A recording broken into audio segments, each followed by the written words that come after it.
O que será que muda a forma como que se vê a própria vida quando se lida diariamente com o risco de vida dos outros? Será que tem alguma diferença? Se essa conversa te interessa, eu te convido para pegar um café, se acomodar e ser muito bem-vindo em mais uma conversa sobre as finitudes da vida.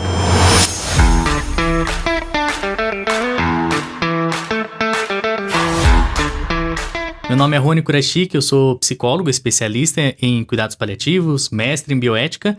E você já sabe, aqui nós conversamos sobre vida, morte, mas também sobre tudo o que há entre elas. A ideia é que a gente possa se debruçar sobre todas essas instâncias aí, tá bom? Esse episódio, esse programa, esse podcast, ele é um oferecimento da BIPSI, do Núcleo de Cuidados Paliativos. Eu vou deixar também aqui na descrição para que você possa seguir o nosso núcleo, conhecer o nosso trabalho e principalmente caminhar conosco também, tá bom?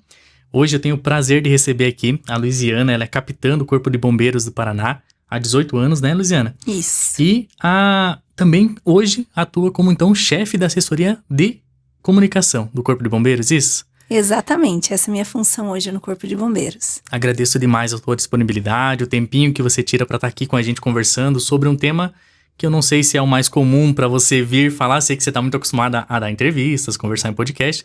Não sei se é o tema que você mais fala, né? Mas eu agradeço você ter aceitado o desafio aí, tá bom? Eu vou deixar até você se apresentar, acho que melhor do que eu. Se você puder falar um pouquinho do teu percurso, talvez da sua jornada, né? Quem é você, para o pessoal conhecer, seria bom. Então, eu sou a capitã Luiziana, do Corpo de Bombeiros, como você disse. Eu sou do Corpo de Bombeiros desde 2008. Me formei em 2010, sou da turma de aspirantes a oficial do Corpo de Bombeiros em 2010. Então fui para Maringá, morei 11 anos na região noroeste do estado. E agora retornei para Curitiba e trabalho nessa função de comunicação. E durante a carreira a gente acaba realmente participando de muitas ocorrências. E durante as ocorrências a gente começa a mudar um pouquinho a percepção de como a gente vê alguns riscos, porque a gente acaba tendo esse contato com riscos que normalmente as pessoas não veem. Então, é muito interessante esse assunto, porque é um assunto que a gente não se percebe até ser questionado, como foi o fato para eu participar desse podcast, né? Quando você me falou da possibilidade, eu pensei, poxa, eu acho que Corpo de Bombeiros não tem muito essa relação.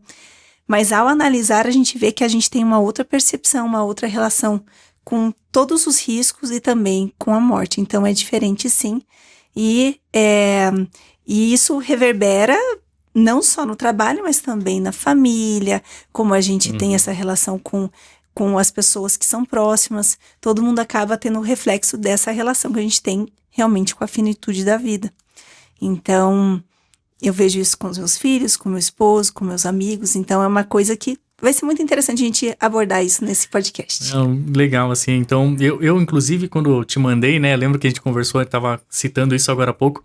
Quando eu te convidei, aí você mandou um áudio falando exatamente assim, poxa, mas será que vai ser interessante? Será que tem o que falar? E você foi refletindo no áudio, e aí você começou dizendo isso, e no final, não, acho que tem bastante coisa para pensar assim, né? Então, eu acho que é a hora que a gente para, eu não sei se, aí deixo, né, para você dizer muito melhor do que eu não sei se é porque, talvez no automático, vai vivendo ali, tanta coisa para fazer, não sei se para refletir nesse nível, né? E a hora que você tava ali refletindo, eu achei super legal que você mesmo foi pegando alguns pontos ali também, né? Eu acho que a gente não é questionado sobre isso. Então, a gente vai cumprindo as missões, vai atendendo as ocorrências, vai participando, isso começa a fazer parte da nossa vida. E por conta disso a gente não consegue, porque é aos pouquinhos, né? E a gente não percebe o quanto isso muda a forma que a gente vê o mundo. Muda completamente a forma que eu vejo o mundo. Um exemplo, eu vou te dar um exemplo que é muito comum comigo, e eu já conversei com meu esposo, que também é bombeiro, e ele também é assim. Então, se eu estou numa estrada dirigindo, eu olho à frente, longe, uma ultrapassagem perigosa. Vem um carro na direção do carro que está ultrapassando. O que eu faço imediatamente? Eu reduzo a velocidade e eu imagino todo o acidente. O carro capotando, o que eu vou fazer caso venha para a minha direção, o que eu vou fazer com o meu carro, para onde que eu vou virar o volante. Eu já imagino todo um acidente. Não acontece. E daí eu continuo. Que bom que não acontece, né? Graças a Deus. É isso, mas você já tava... eu já imagino. Então eu tô com os meus filhos numa situação. Eles estão pulando num sofá. Pulando do sofá para fora do sofá. Pulando. Começa a pular, não dura muito não. Vamos parar? Porque se vocês continuarem, vocês podem cair, bater a cabeça, ir pro hospital e morrer. Eu já falo isso pra eles. Todos os meus exemplos, eu sempre penso no pior cenário. Por quê? Porque eu já vi criança se machucando feio com isso. Eu já vi criança, eu já fui em ocorrência de uma criança de 10 anos que estava brincando de pular do beliche pro armário, do armário pro beliche. E eu cheguei lá, a criança estava em óbito. Poxa. Então, são situações que acontecem. Eu já vi criança que engasga porque tá correndo enquanto come. Então, meus filhos não podem brincar enquanto eles estão comendo. Enquanto eles estão comendo, eles têm que comer na mesa. Porque isso pode causar um engasgo e eles morrerem. Então, assim, tudo... E eu penso, e quando eu não estiver com eles, eu tenho que sempre fazer eles pensarem no pior cenário. Mas é uma coisa difícil, porque daí a pessoa vai viver com medo. Mas é por causa desse repertório que a gente acaba tendo que as pessoas não têm. Sabe que a minha formação, né? Eu trabalhei muitos anos em hospital, na área da oncologia, e principalmente nessa área dos cuidados paliativos, que são das doenças mais graves, mais avançadas, ou seja, cuidei de muitas pessoas que ficaram bem, né, na área da oncologia, mas acompanhei também nessa parte dos cuidados paliativos muitas pessoas que faleceram próximos a mim ali, assim. E quando eu dou minhas aulas, e quando eu vou falar para os alunos ou para alguém que não tá na área ainda, eu comento isso, assim, trabalhar com a finitude, e bom, eu comento isso e a literatura nos dá esse respaldo, trabalhar com a finitude, ela comunica, essa finitude do outro comunica a nossa finitude também, né? Sempre digo isso, ninguém é especial, em algum momento essa chavinha virou na minha cabeça também, ninguém é especial que vai escapar disso. E se eu sei que pode acontecer com o outro, pode acontecer comigo. E pode acontecer com os que eu amo também, né? Então eu acho que estar diante dessa finitude, desse risco do outro, não tem como não comunicar pra nós também. Eu acho que é disso que você fala. Vem pra tua vida também essa preocupação, né? Você já viu coisas, né? Você, teu esposo, imagina também. Vocês já viram muitas coisas também, né? Exatamente, e isso traz essa relação de, principalmente quando, eu acho que mais do que isso, porque quando a gente tá numa ocorrência, as pessoas não têm relação com a gente, então a gente não conhece, não sabe da vida, e eu até procuro não saber detalhes, eu não gosto de saber detalhes porque a gente acaba se envolvendo e você sofre mais, e o nosso objetivo ali é cumprir a missão e passar para a próxima ocorrência. Então, a gente ia tentar atender da melhor forma aquela pessoa ou aquelas pessoas, aquela situação, cumprir aquela missão e passar para a próxima ocorrência, caso seja necessário. Sem a gente ter esse peso do que aconteceu com aquela pessoa, sem ficar sofrendo por aquela pessoa. E a gente consegue ter essa separação, isso é bem interessante. A gente consegue separar e isso é muito bom, porque acaba sendo um pouquinho mais saudável, mais saudável porque a gente não fica sofrendo. Mas, ao mesmo tempo...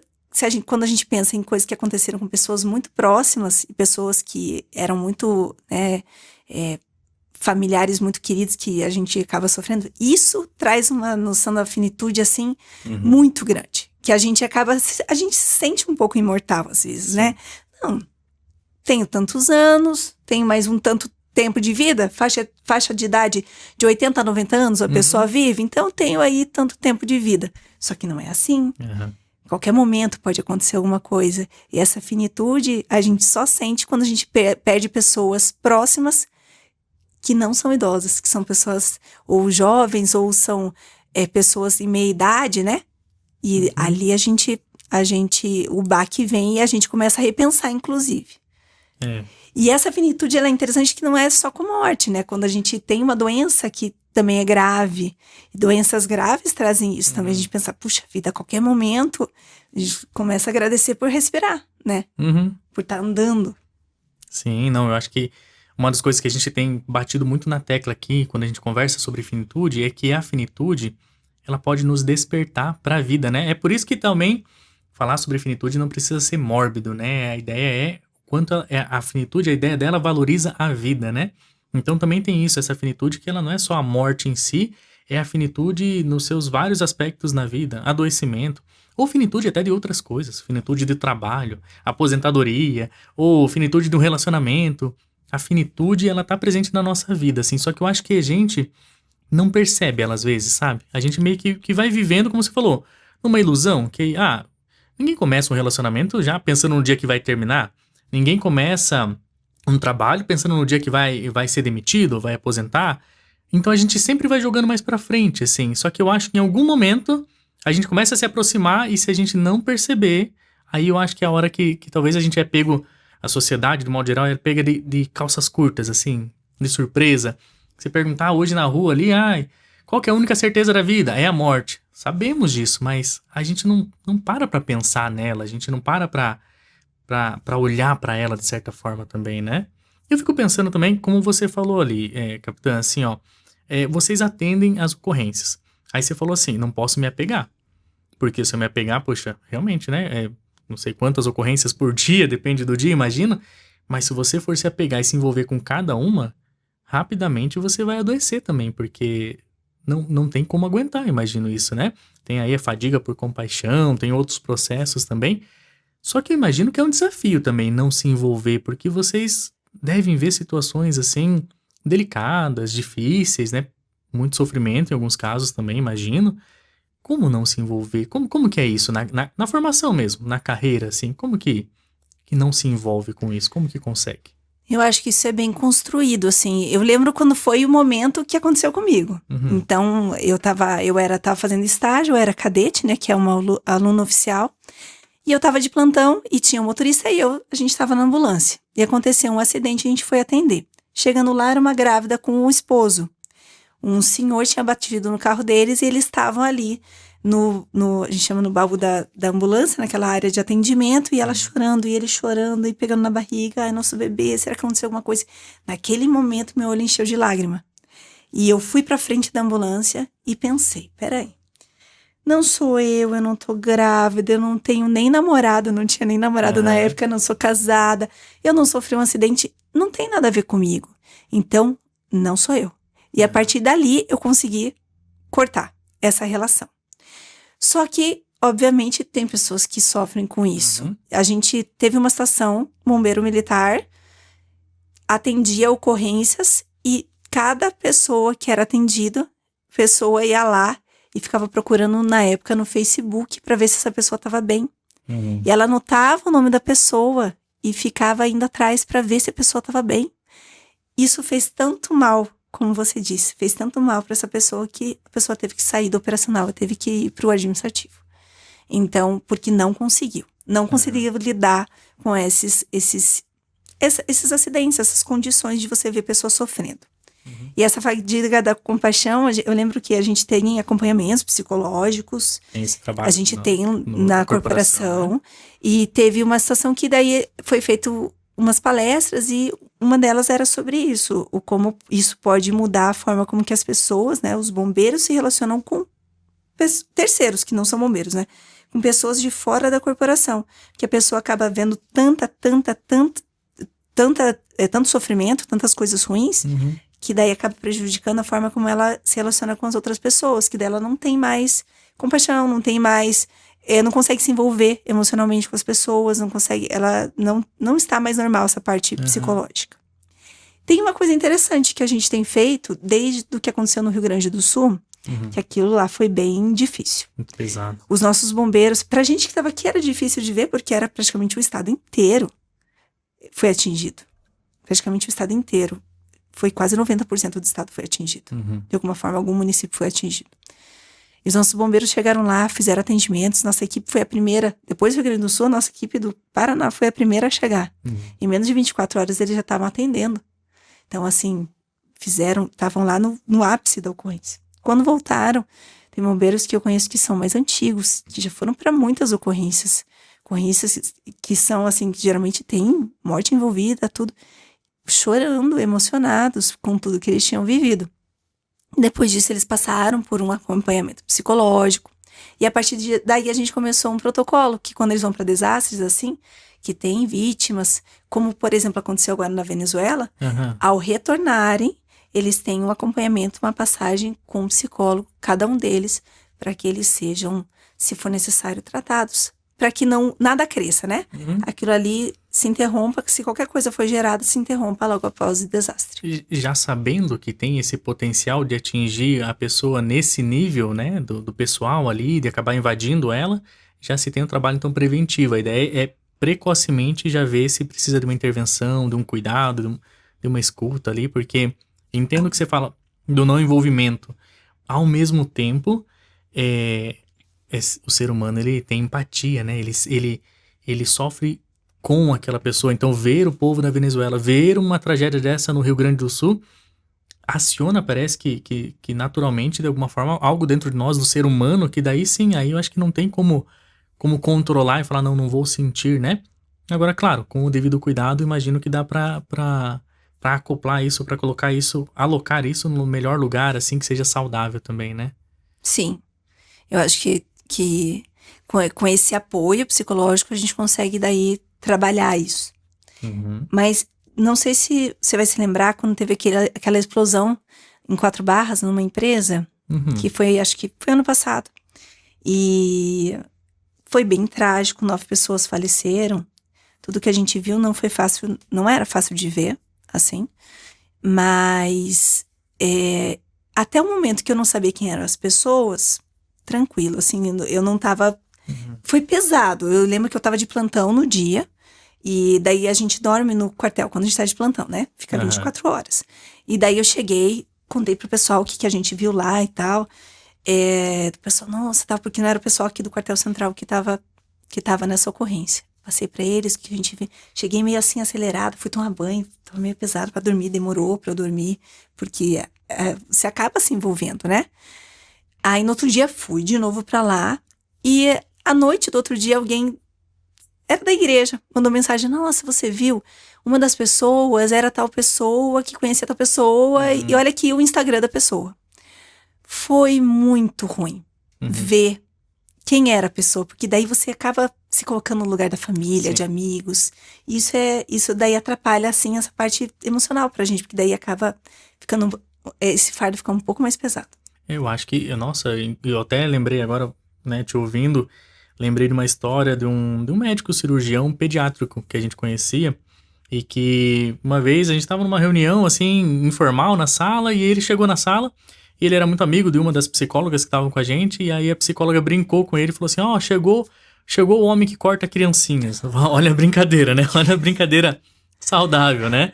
Mas aí ele deu risada, assim, ele brincou, não, mas você vê, né? Eu só consigo fazer isso porque, na verdade, eu não corto criança. Eu mexo na doença. Eu livro ela daquela doença. Eu tiro a doença da criança. Se ele falou, se eu não fizer essa separação, eu não entro de novo numa sala de cirurgia. Se eu não tiver claro o que eu tô fazendo ali e fazer no mínimo de separação, eu não consigo voltar lá. E eu acho que é disso que você tá falando também, né, capitã? Assim... Eu acho que é também dar um propósito pra tudo isso. Dar um propósito pra toda essa missão que a gente tá cumprindo. Então, eu tô cumprindo essa missão pra dar uma resposta pra família. Eu tô fazendo isso pra salvar essa vítima. Eu tô aqui porque isso aqui vai ajudar a família a poder se despedir desse ente querido. Sim. Então, acho que tem muito disso, um propósito. Eu acho que isso faz toda a diferença quando a gente trabalha com esse tipo de atividade, né? E aí, eu acho que eu vou pegar esse gancho que você fala do propósito. Se a gente pensa em propósito, que é algo que nos motiva, nos sustenta realmente, que faz a gente fazer o que nós fazemos, né? Claro que sim, a tua profissão é uma profissão muito inspiradora, assim. Tem crianças, quantas vezes a gente não ouve crianças falando, quando eu crescer eu quero ser bombeiro, né? Porque tem um quê de um heroísmo aí também colocado.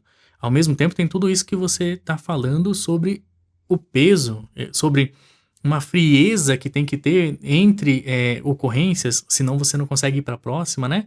O que te sustenta? O que é o teu propósito na tua profissão hoje, então? Eu acho que a gente tem, como eu tinha falado antes aqui, a gente tem isso muito forte, que é missão. Cumprir a missão, não importa o que aconteça, com o sacrifício da própria vida, caso seja necessário. Faz parte do juramento que a gente faz quando a gente se forma. Oficiais e praças têm esse juramento, com o sacrifício da própria vida. E isso é interessante porque eu sempre pensava, bom, se acontecer uma coisa, pode acontecer de eu dar a minha vida para uma pessoa, para uma vítima, numa ocorrência, para salvar. E não é só isso. O sacrifício da própria vida também tem a ver com a nossa parte que eu sacrifico momentos importantes, às vezes, da minha vida. Meu esposo vai viajar agora, vai fazer um curso, ele não vai estar no aniversário do meu filho, não vai estar no Dia dos Pais, por causa que é um momento que ele vai estar sacrificando pelo propósito de auxiliar pessoas, de atendimento, que é cumprir essa missão que é ser bombeiro militar, que quando... É muito interessante, quando ninguém sabe quem chamar, é o bombeiro que é chamado. Na dúvida ali... O bombeiro sempre vai resolver. É muito interessante. O bombeiro, a gente tem um negócio assim, que é muito interessante, que eu só percebi quando eu trabalho com civis. Eu só percebo isso quando eu trabalho com serviço, porque a gente é assim. Tem alguma situação, tem que arrumar isso aqui. Puxa, mas eu não tenho os equipamentos. Não, mas eu vou adaptar isso aqui, porque eu vou cumprir essa missão. Vou arrumar de qualquer jeito, com o que eu tiver aqui. É quase um MacGyver, sabe? Então dá um seu jeito, mas vai conseguir completar isso aqui. Dá o seu jeito. Então a gente tem é um objetivo e a gente tem que cumprir. E é pra tudo. Desde fazer um documento a salvar uma vida. Então a gente acaba tendo até essa mesma urgência para coisas que às vezes nem são tão urgentes, de tanto que a gente tem isso muito forte de missão. Conversei sobre isso esses tempos agora com outro bombeiro militar, que a gente até exagera, porque daí tudo é missão. Tudo eu tenho que concluir, porque são coisas, tudo é importante. Mas, com certeza, com relação a vítimas, assim, atendimento de ocorrências, em combate a incêndio, tudo, a gente tem bastante esse comprometimento com as pessoas, de ajudar pessoas. Assim, muitas coisas me chamam a atenção quando você fala, mas uma delas me saltou ali, assim, e fique à vontade, se você se sentir à vontade para responder, né? Mas aí você fala desse sacrifício, cumprir a missão, inclusive com a minha própria vida. E você tem filhos, e tem esposo, e tem amigos, e tem a tua vida, né? Tem o teu contexto.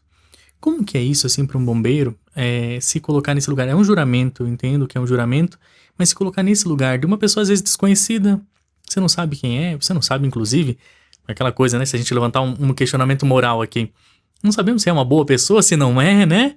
Mas não importa quem tá ali, esse colocar-se à disposição, inclusive colocando aquilo que é a única coisa que a gente não consegue repor na vida, vamos dizer. Talvez tenha outras, mas a principal que é a vida, a nossa vida, né? Então vocês dão algo ali, colocam algo a serviço que é muito valioso. Como que é colocar algo tão valioso em risco em prol desse cuidado, assim? É interessante porque, claro, né, tem as situações de risco. A gente trabalha muito com segurança. Às vezes a gente vê num filme, né? Um filme, numa série, a pessoa entra, tá caindo o telhado em cima da cabeça do bombeiro, e daí ele entra na estação com chamas. Eu, como oficial, sou responsável pela segurança de toda a minha equipe. Se acontecer qualquer coisa com qualquer militar que tá ali, é a minha responsabilidade. Então eu tomo muito cuidado. Porque eu quero que esse militar volte pra casa. E se acontecer alguma coisa, ele entrar nessa ocorrência que tá com o telhado caindo, a edificação tá desabando, e esse militar entra, se tem lá uma vítima, se ele entra numa situação dessa de tanto risco, ele vai ser mais uma vítima, fatalmente. E daí vai desestabilizar toda a minha equipe. O psicológico acabou, todo mundo abala. Então, a gente trabalha sempre com muita segurança. Assim como a gente tem esses cuidados assim com nossos familiares, que tudo pode ser, a gente também tem isso em ocorrência. Acho que daí isso tudo transborda, e porque na verdade faz parte daquilo lá, daqueles riscos lá da ocorrência, e daí a gente traz pra vida, né? Que a gente, porque a nossa responsabilidade adiantar-se, né? Isso. Tentar prever ali o que pode dar errado. É porque isso talvez é o modus operandi ali do funcionamento de vocês no trabalho mesmo, né? Exatamente. E daí, numa situação de extremo risco, muitas vezes vamos ter que aguardar. Vamos fazer aqui, apagar o incêndio aqui, e então vamos conseguir entrar. Mas eu então eu tomo o máximo de cuidado para que a gente garanta que esse bombeiro volte com vida. E que atue de uma forma segura dentro dos padrões, né? Mas, obviamente, a gente tem situações que o bombeiro acaba entrando em situação com fogo, porque é possível, mas ele continua colocando sua vida em risco, porque tem os perigos que a gente não consegue prever. Mas é tão interessante porque nesses momentos de ocorrência, a gente não fica pensando nisso. Nossa, eu posso morrer aqui. Porque se você ficar pensando nisso, acabou, você não consegue atender. Nossa, e se acabar o ar aqui? Porque a gente tem um apito. Então, olha só, quando a gente entra de plantão, a gente já tem que verificar nosso equipamento de proteção respiratória, verificar se o apito a partir de um tanto de ar que a gente teria ali, que é o retorno de segurança, se ele tá funcionando até aquele padrão que é estipulado. Você faz um teste, você usa, vê se tá tudo vedado, tá tudo certo, tá com ar, tá com tudo certo, beleza, daí a gente guarda, vê se todos os equipamentos estão certos. Então a gente faz toda essa conferência, porque disso depende a nossa vida. Então a gente já vai eliminando riscos desde que a gente entra de plantão. Para que quando a gente estiver na ocorrência, a gente trabalhe de forma segura e ciente de todo o equipamento que a gente tem ali. E não fica pensando nesses riscos que podem ser gerados, senão você não consegue trabalhar. Sim. Então tem talvez uma diferença, né, entre se colocar à disposição, correr o risco, mas não banalizar a vida, né? A ideia não é essa, né? Assim, então olha quantos cuidados exatamente para a proteção da vida, exatamente. Que eu acho que só é possível, então, se colocar nessa situação exatamente pelo valor que tem a vida, por não banalizar ela, na verdade, né? É tão protegida que, e aí, eventualmente, situações, mas a princípio é um cuidado total ali, assim, com a segurança, é para fazer, assim, salvar o outro e se salvar nessa história também, né? Não se colocar numa situação de extrema vulnerabilidade ali também, né? Exato. Fazer esse atendimento de forma que, se for possível, fazer esse resgate, mas também garantir que esse bombeiro volte com vida, né? Volte para casa pros seus queridos. Porque é uma situação que a gente chega, quando tá todo mundo indo, a gente tá chegando, né? Então a gente sempre tem que agir com extrema segurança para garantir que esse bombeiro volte. E é interessante que às vezes as pessoas falam, mas você não tem medo? Você não fica receoso de atender e tal? E eu vejo que, eu tava conversando essa semana com um auxiliar meu, que o bombeiro tem medo, porque a gente tava falando pra uma pessoa civil, né? O bombeiro tem medo também. A gente tem medo de algumas situações. Só que a diferença do bombeiro é que a gente faz mesmo com medo. Porque o medo, ele é importante. Porque ele vai garantir que você não se coloque em situações muito perigosas, sem a segurança devida. Então, ele vai garantir que você vai tomar todos os cuidados para preservar essa vida, que é por isso que a gente tem medo, porque a gente quer preservar a nossa vida, né? Então, a gente tem medo. Faz as medidas de segurança e vai com medo mesmo. Sabe que, trazendo para minha área de atuação também, quando eu conversava com os meus pacientes, né? Muitos, assim, tinham esse receio, eu não sei se chegando mais próximo da minha finitude, se eu não vou ter medo. E eu trabalhava exatamente isso, o quanto é natural que se tenha. Por quê? De novo, nós valorizamos a vida. Nós temos uma questão de sobrevivência, de preservação, que naturalmente vai fazer com que se tenha medo. Mas talvez o grande processo lá, e agora trazendo, né, fazendo a correlação lá, é viver aquilo com medo mesmo, porque tem coisas que fogem do nosso controle e são fases que a gente vai acabar vivendo em algum momento também, assim, né? Mas aí também me passou pela cabeça a noção de finitude, a noção do que é esse tempo de vida, ou essa ideia de que não temos todo o tempo do mundo. Isso mudou, assim, depois que você entrou nos bombeiros, talvez? Ou já era algo anterior e despertou lá dentro? O que... Interessante a gente pensar sobre isso, porque se eu pensar, igual eu falei pra você, que eu tenho esses receios, né? Com os meus familiares, e não sou a única, tá? Eu conversei com outros bombeiros sobre nossa entrevista hoje, nosso podcast, e um militar meu, assim, que trabalha comigo, né? Falou assim, lá em casa, eu sou chato. Todo mundo fala, nossa, mas como você é chato, que você tem esses cuidados, deixa a criança na piscina, deixa... E não é assim, né? Tem os riscos, e a gente tem esses medos. Mas eu acho que apesar da gente ter essa relação de cuidados, é que a gente meio que quer controlar, né? Para que a gente não passe por esses riscos que a gente vê. Mas a finitude, para mim, veio ao perder uma pessoa querida muito próxima. E jovem, né? Então, isso me trouxe uma reflexão. Eu também fiquei doente no mesmo ano. Uma doença grave.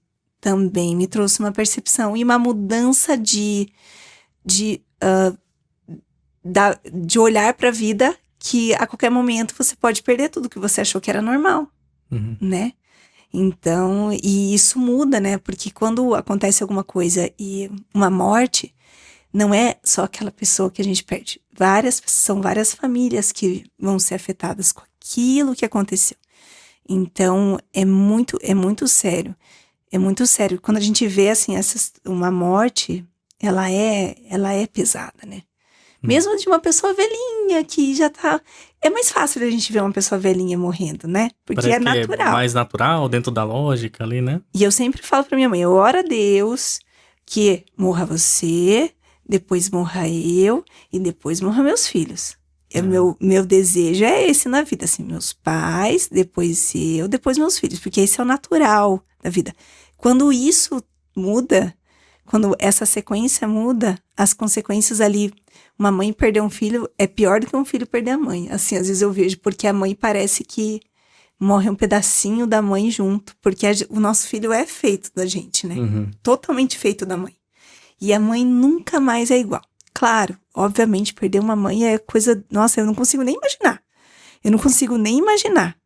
Mas eu percebo que uma mãe perder um filho, parece que ela perde todo o brilho da vida, assim. É muito interessante, muda o olhar, assim. A pessoa não é mais a mesma, né? Então, perder pessoas queridas, eu sei que uma mãe perder um filho é muito difícil. Um filho perder uma mãe é muito difícil. Pessoas, assim, com essa relação com o pai também. Então, são perdas que abalam e muda a vida da pessoa. Das pessoas que ficam vivas, né? Então, a finitude, é interessante a gente ver isso mesmo, né? Que a gente você muda o óculos da vida muda.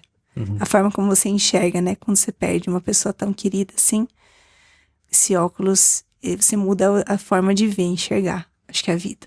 Parece que coisas se reorganizam, perspectivas mudam ali assim, né? Sim.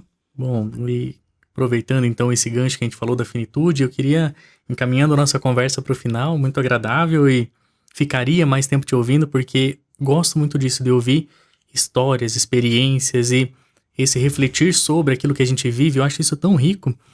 Rico para nós, rico para quem tá ouvindo, porque às vezes pessoas estão vivendo coisas e pensam assim, puxa vida, olha, eu não tinha me atentado a isso. Não, realmente, perder alguém. Não, realmente, esse se antever. Talvez tenham colegas de profissão que possam assistir a gente aqui e possam falar, poxa, eu não tinha pensado assim também. Então, essa é a nossa ideia, levar informações e sensibilizar pessoas a pensarem sobre a finitude. Não de forma mórbida, como a gente disse, mas de forma a valorizar a vida. Essa é a ideia, né? E encaminhando para o final, eu queria fazer mais uma pergunta, então, capitã, se me permite. Perguntar assim, o que é finitude para você? Se eu te perguntar dessa forma, o que te vem? O que é finitude para você? A finitude para mim é a gente ter uma noção de que tem um final. Não é para sempre. Tem um final. Então pode acontecer que uma coisa que você... Porque às vezes a gente pensa que quando a gente é jovem, a gente pensa que tudo é para sempre, né? Que a gente vai viver para sempre, que a gente vai ter saúde para sempre, que nossa família, né, nossos pais vão estar com a gente para sempre. E quando a gente vai ficando mais velho, a gente vai percebendo que nada é para sempre, né? Aqui nessa terra, nada é para sempre. Então, se a gente pensar que saúde não é para sempre, a gente começa a sentir dores, a gente começa a sentir outras vem doenças, vamos perdendo pessoas. E eu acho que quanto mais velho a gente vai ficando, essa finitude vai ficando mais clara. Porque pessoas muito próximas e muito queridas, daqui a pouco não existem mais e só você existe desse grupo de amigos, dessa família. Às vezes você só tem netos e bisnetos e só ficou seus netos e bisnetos. Então, todas as pessoas que você conhecia já não existem mais. Então, para mim, finitude é isso. Você sentir que algo está acabando. O seu tempo está acabando. Alguma coisa que era importante para você está acabando. E eu acho que isso norteia muitas reflexões e pode, como você mesmo falou, mudar muitas perspectivas também, né? Sim. Bom, obrigado. Obrigado pela tua presença, obrigado pela disponibilidade para conversar conosco. Eu, sinceramente, gostei muito, porque acho que... Até vou retomar aqui, estava fechando, mas vou retomar mais uma coisinha. Quando eu te perguntei se a tua noção de finitude mudou ao entrar nos bombeiros, você fala de experiências pessoais. Então veja como é algo assim, não foi porque entrou no bombeiro, não foi porque atendeu uma ocorrência, é porque é um ser humano, né? É porque nossa experiência enquanto ser humano vai nos colocar em algum momento em relação frente a frente com a finitude, seja perdendo alguém, seja numa ocorrência, seja de outras formas, né? Fato eu acho que assim, diante desse contato, o que nós fazemos com ela? Eu acho que isso foi muito legal, é uma das coisas que eu tiro da nossa conversa, mas agradeço novamente, capitã, tá bom?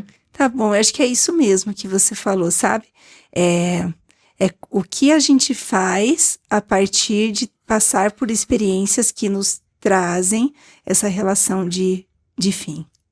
O que a gente vai fazer? Eu posso sentar, chorar e sofrer. Ou eu posso mudar minha vida a ponto de eu querer aproveitar o máximo das pessoas que eu amo, aproveitar a vida e viver bem.